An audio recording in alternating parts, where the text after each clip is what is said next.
另外，台中市政府举办了鲁班设计创意节亲子木工园游会，于5月28号、29号2天在丰原北科大登场。现场有以木工为主轴的儿童乐园亲子中心和文创市集等等，要让民众更了解木艺的相关产业。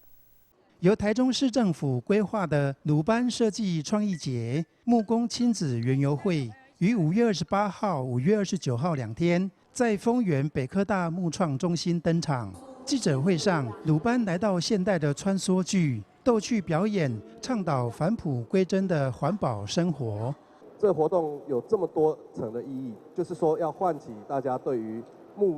木相关应用产业它的技术性、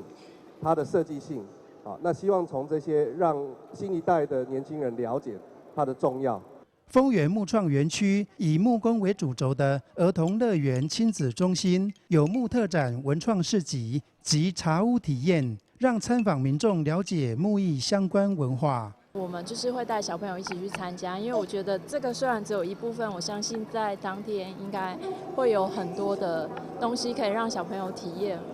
整个园游会透过亲子互动式学习，让孩童们动动手，触摸木艺玩具乐器，从中得到乐趣，也让家长大人们了解木艺的发展演变。人间卫视罗雄台中采访报道。